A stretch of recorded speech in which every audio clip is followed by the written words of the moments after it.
Welcome to another edition of the channel's Mailbag.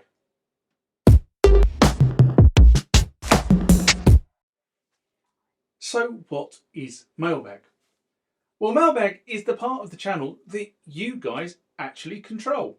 It's based on comments, questions, general feedback that you guys leave either on the YouTube channel, the website, or through one of my social media feeds.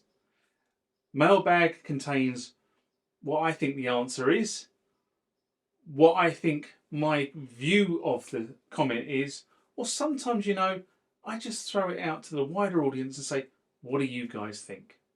That's what Mailbag is. So let's get in to the first mailbag of this session. Remember, like, comment, subscribe to the channel. Go over to Instagram and follow me there. Go over to Facebook, follow me there. That's where the normal notices are. And consider becoming a Patreon.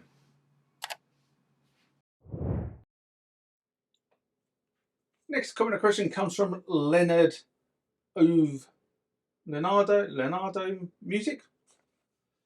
And this was in response to, does the world need the Korg Kronos 3, an SMR I did in February 2025. And Leonardo writes, but why the heck didn't they add more program banks and other small goodies to be found in the Nautilus? Still glad the Kronos is back though.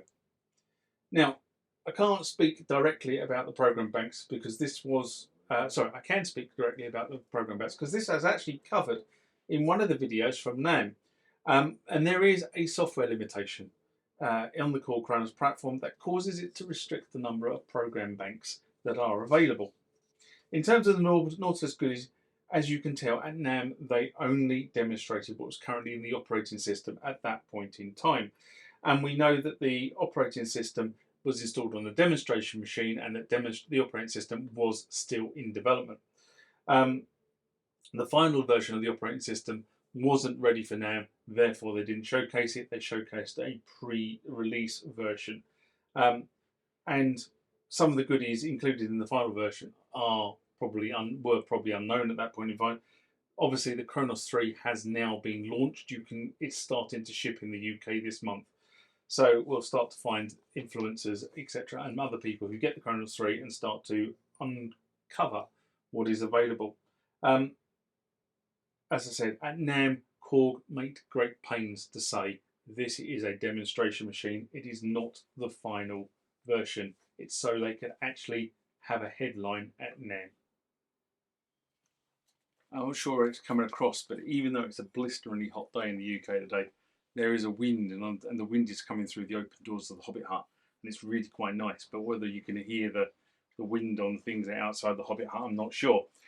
Anyway, next comment and question comes from Dog Unit, and Dog Unit writes, in response to my overview of the Korg Poly 61 Part 3 video I did in November 2021, hi, where can you get the MIDI installed on these keyboards?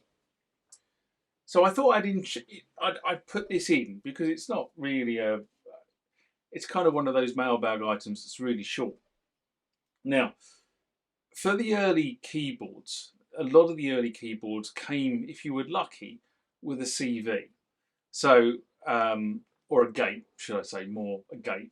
And what the gate was designed to do was effectively, it was a trigger. So you put a pulse down the gate, and every time the instrument received the pulse, that was kind of like what we would call now MIDI timecode. But this was pre-MIDI. So if you were lucky, you got a gate on. If you weren't lucky, you got nothing. And so therefore, if you wanted to run something through MIDI, you might have, if you were lucky, have CV, which is control voltage, that would send a voltage into the keyboard. That would tell the keyboard which note you wanted it to play. But that wasn't very brilliant. So if you were lucky, you could run the thing off a gate.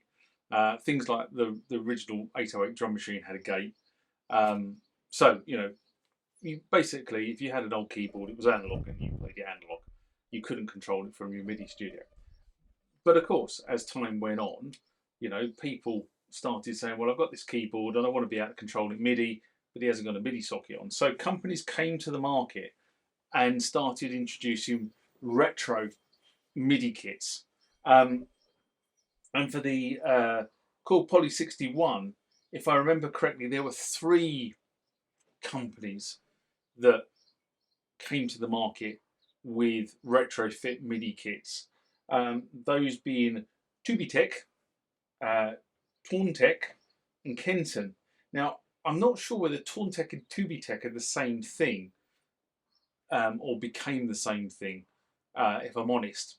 But looking back in my notes, I saw 3 things mentioned. So those 3. Now, I can't vouch for any of their MIDI kits because I've never owned one of their MIDI kits with a keyboard that had to be retrofitted. So I don't own a Korg Poly 61. The Korg Poly 61 I had was borrowed for the purposes of doing the videos. So I can't vouch for the operation. But what I will say to anybody who's looking at this is, in order to put the MIDI kit in, you have to drill the case, because obviously you have to be able to put the in and out from the MIDI kit, and you will also have to do some soldering, and that may actually be putting an additional logic board into the system and tapping off the legs of certain chips, which are obviously telling the keyboard which notes to play, because you obviously want to send those notes or receive those notes from MIDI. So if you are going to go down that route and you can't find a certified installer, it is a case where you're going to have to get your soldering iron out, and that's the way you install these things. It's not a simple, there's not a set of clips on the board or a ribbon connector on the board where you can just plug this in. They didn't think about that back then. It was all about just pushing the synthesizer out to the market, because synthesizers in the early 80s and late 70s were new. They'd been around, synthesizers have been around for about 10 years. Late 60s, they started coming in. You saw the Beatles messing around with the early synthesizers, the Mellotrons, that sort of stuff. But really, where they started to become more integrated into the kind of the pop market, etc., and the music market, probably from the sort of early to mid 70s, and then the sort of big revolution happened in the 80s.